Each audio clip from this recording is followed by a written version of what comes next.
daun lalota salah di perilaku pemilu yang keliru. Oleh karena angka-angkanya begitu, yang awal pertama dia tanah adakah?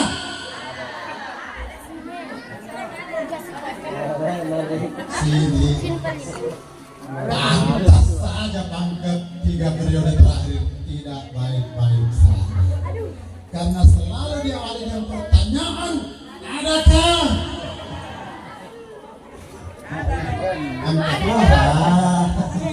Angka Tuhan hari ini yang sangat terik. Ibu-ibu masih sempat hadir di tempat ini, tidak lain dan tidak bukan untuk mendengarkan kampanye tatap muka yang dilaksanakan oleh paslon nomor 3. Yang saya hormati tentu saja tuan rumah yang telah memfasilitasi kami sehingga bisa bersosialisasi, bersilaturahmi di sini, dan insya Allah akan mendukung kami di tanggal 27 November. Yang saya hormati Ketua Partai Gelora,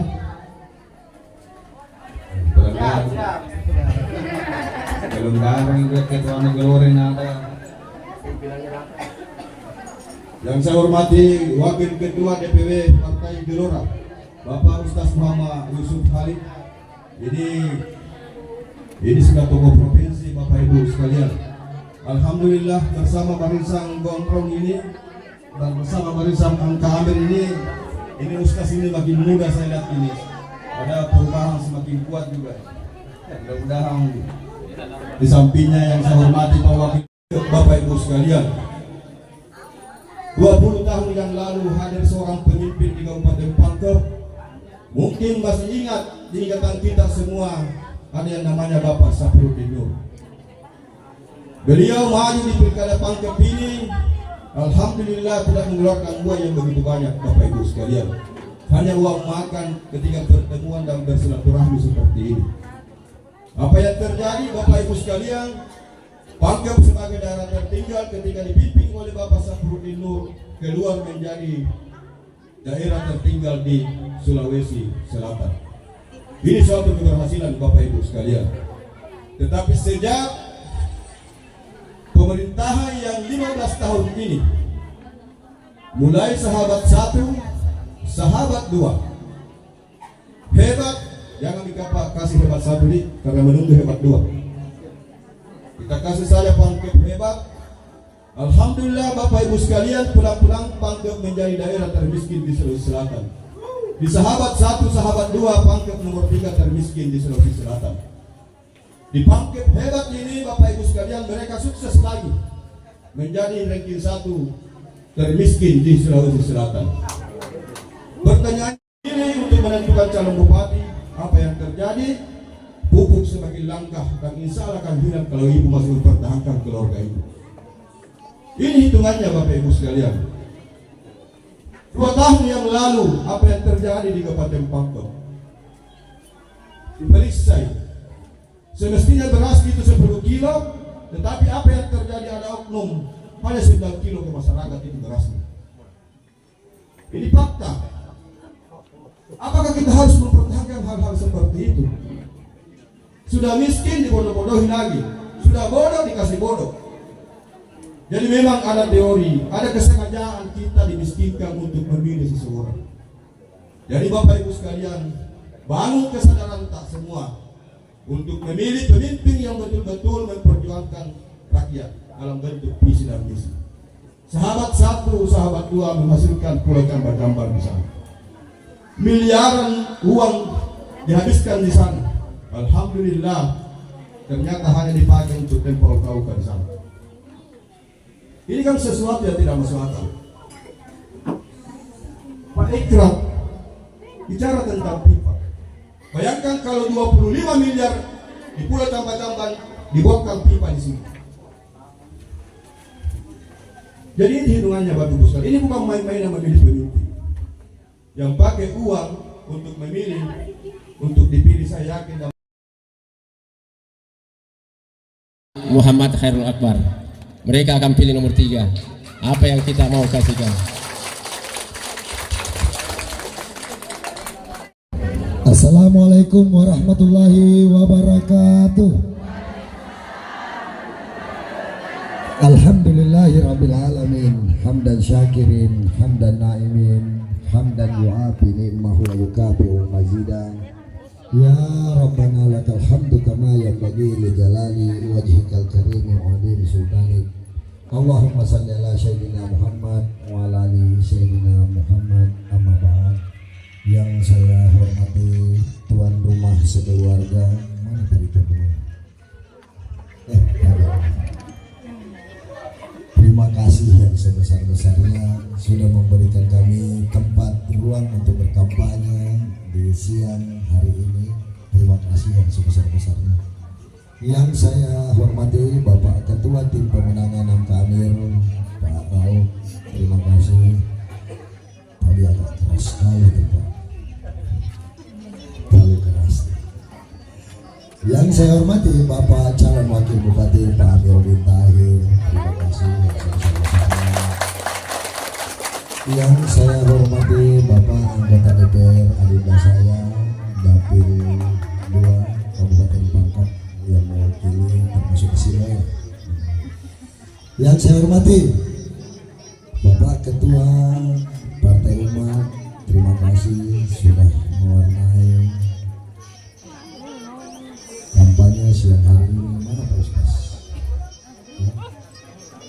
Yang saya hormati ada Tanjung di sini, terima kasih banyak. Tapi tidak ada ya? Ya, kalau kita ya waktu Tatiro masih di Pasar Kaya. Yang saya hormati tokoh-tokoh masyarakat yang ada di Kasiloe, Jatie, terima kasih yang sebesar-besarnya sudah datang mendengarkan acara kampanye di siang hari ini.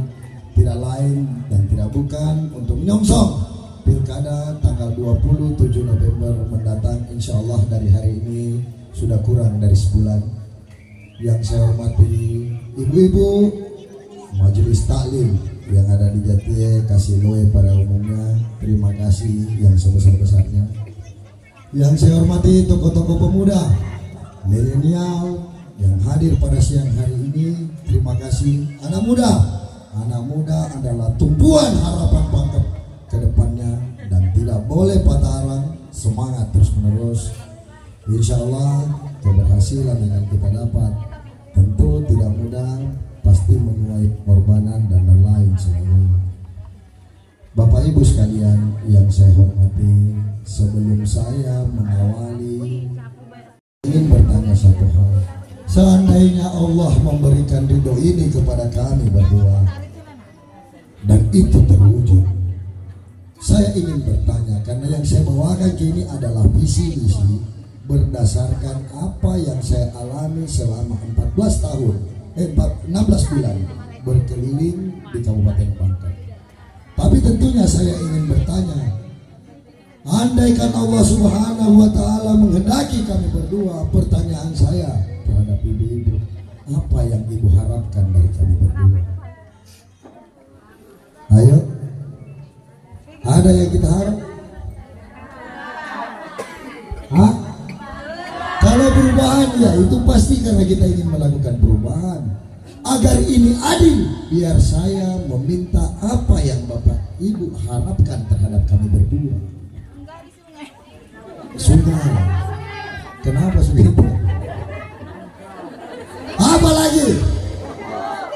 Hubung apa lagi? Apa? Jalanan apa lagi?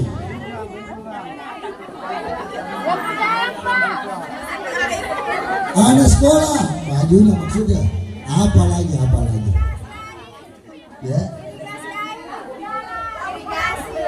Iya, irigasi tadi kan pertama sudah kita minta irigasi. Apa lagi? Serangan tidak gitu? Serangan juga. Nah, jadi kita minta irigasi, minta pakaian anak sekolah, minta pupuk, minta sungai, minta serangan juga.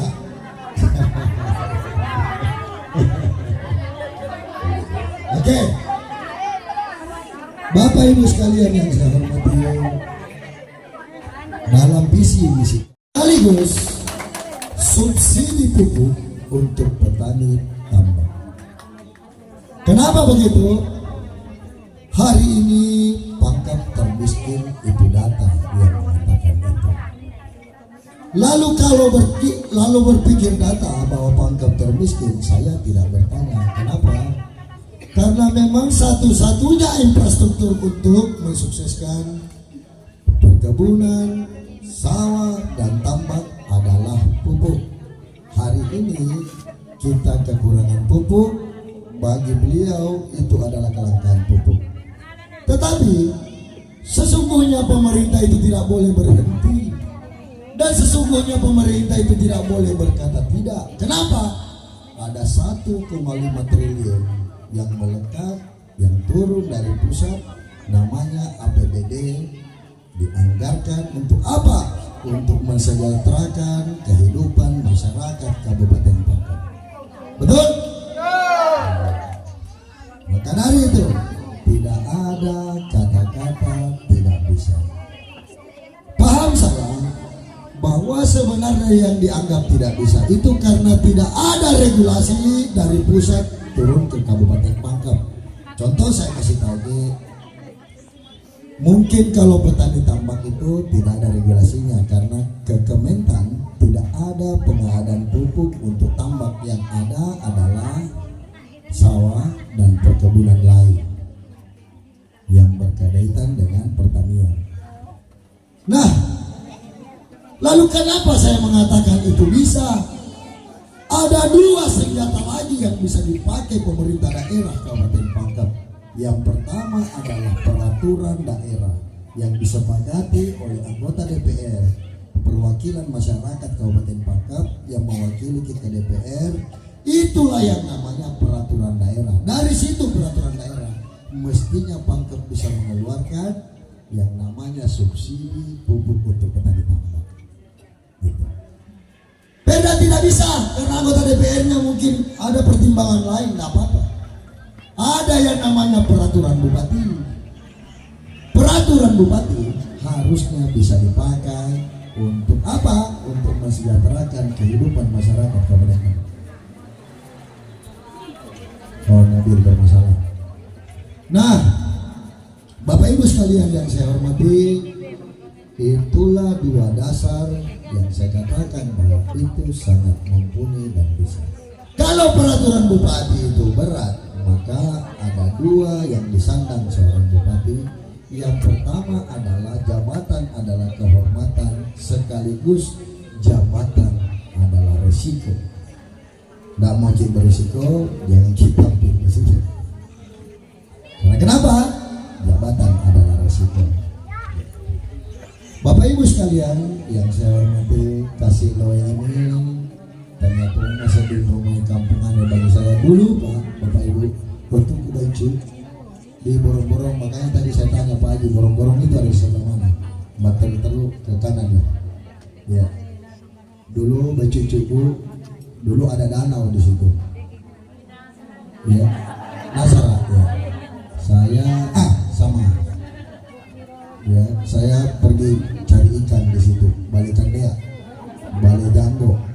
Nah, jadi kasih loe, insya Allah tetap bagian di hati saya, dan insya Allah kedepannya tetap menjadi sekaligus subsidi pupuk untuk petani tambak. Kenapa begitu? Hari ini pangkal termiskin itu data yang mengatakan itu. Lalu berpikir data bahwa pangkal termiskin, saya tidak bertanya kenapa. Karena memang satu-satunya infrastruktur untuk mensukseskan perkebunan, sawah, dan tambak adalah pupuk. Hari ini kita kekurangan pupuk, bagi beliau itu adalah kelangkaan pupuk. Tetapi sesungguhnya pemerintah itu tidak boleh berhenti, dan sesungguhnya pemerintah itu tidak boleh berkata tidak. Kenapa? Ada 1,5 triliun yang melekat, yang turun dari pusat, namanya APBD, dianggarkan untuk apa? Untuk mensejahterakan kehidupan masyarakat Kabupaten Pangkep. Betul? Maka dari itu tidak ada kata-kata tidak bisa. Paham salah bahwa sebenarnya yang dianggap tidak bisa itu karena tidak ada regulasi dari pusat turun ke Kabupaten Pangkep. Contoh saya kasih tahu nih, mungkin kalau petani tambak itu tidak ada regulasinya karena ke Kementan tidak ada pengadaan pupuk untuk tambak, yang ada adalah sawah dan perkebunan lain yang berkaitan dengan pertanian. Nah, lalu kenapa saya mengatakan itu bisa? Ada dua senjata lagi yang bisa dipakai pemerintah daerah Kabupaten Pangkep. Yang pertama adalah peraturan daerah yang disepakati oleh anggota DPR, perwakilan masyarakat Kabupaten Pangkep yang mewakili ke DPR. Itulah yang namanya peraturan daerah. Dari situ peraturan daerah mestinya Pangkep bisa mengeluarkan yang namanya subsidi pupuk untuk petani tambak. Gitu. Beda tidak bisa karena anggota DPR-nya mungkin ada pertimbangan lain, tidak apa-apa. Ada yang namanya peraturan bupati. Peraturan bupati harusnya bisa dipakai untuk apa? Untuk mensejahterakan kehidupan masyarakat Kabupaten. Oh, mobil bermasalah. Nah, Bapak Ibu sekalian yang saya hormati, itulah dua dasar yang saya katakan bahwa itu sangat mumpuni dan bisa. Kalau peraturan bupati itu berat, maka ada dua yang disandang seorang bupati. Yang pertama adalah jabatan adalah kehormatan, sekaligus jabatan adalah resiko. Tidak mau berisiko, jangan kita pilih resiko. Karena kenapa? Jabatan adalah resiko. Bapak Ibu sekalian yang saya hormati, kasih loe ini ternyata masa di rumah kampungan bagi saya dulu, Pak, Bapak Ibu, waktu ke Bancu di Borong-Borong. Makanya tadi saya tanya Pak Haji, Borong-Borong itu ada di sebelah mana? Terlalu ke kanan lah. Ya, dulu Bancu Cuku, dulu ada danau di situ. Ya, Nasara. Ya, saya sama. Ya, saya pergi cari ikan di situ, balikan dia, balik Janggo. Jadi kasih loe, insya Allah tetap bagian di hati saya, dan insya Allah kedepannya tetap menjadi pada lampe dan lain sebagainya. Ya Romero Bapak Ibu, ya Romero kasih ujama, loka, nanti copeng, makanan lebih-lebih. Iya, di situ kan dulu banyak copeng lebih-lebih. Iya. Nah, makan balik. Iya, lumayan. Kasih jam Petiro. Iya, saya sering di situ. Dulu kecil-kecil. Saya sama-sama beliau ada mana lagi? Saya satu rumah. Ali. Saya satu rumah. Jadi bagi saya bukan orang lain di Kasiloe. Saya merasa bagian dari Kasiloe, utamanya Jati, Kasiloe, Kanaungan, insya Allah.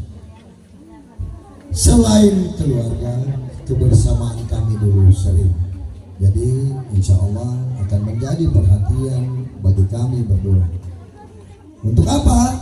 Untuk bagaimana caranya agar masyarakat Kasiloe insya Allah mensejahterakan. Bapak Ibu, ada PKH di sini. Bansos. Saya ingatkan satu hal. PKH, penerima PKH bukanlah alat untuk diancam dan lain sebagainya.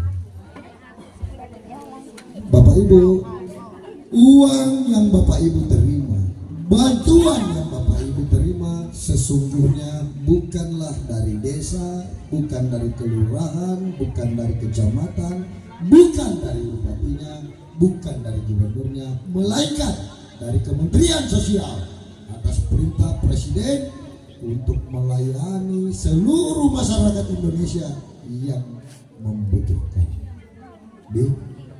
Iya macan itu Pak ini dicorek-corek. Ada yang dicorek. Karena apa? Karena pilkada. Pilkada atau pemilu? Iya saya tanya, pilkada karena pemilu. Kalau pemilu ada Pak Ikram di sini yang bertanggung jawab. Kalau pilkada yang berdiri ini yang bertanggung jawab.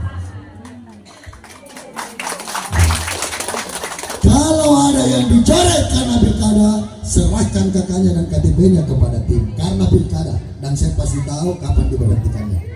Serahkan KTP kakaknya, biar kami yang berhadapan siapa yang coret. Ya. Ada yang tidak serahkan lagi. Nah, apa yang penting daftarnya tidak dicoret. Dia tidak boleh mempermainkan orang miskin. Orang miskin bukan alat instrumen untuk berpolitik.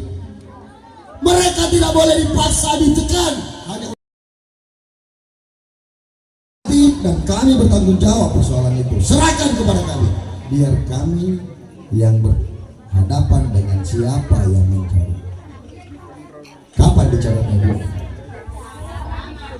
Lama bilang baru yang saya mau ini karena pilkada. Kalau pilkada sini gitu.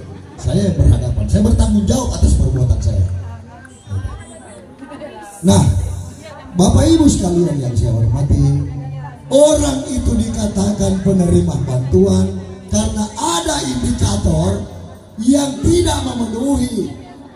Maka ketika dia dicoret, harusnya dia sudah memenuhi indikator-indikator itu.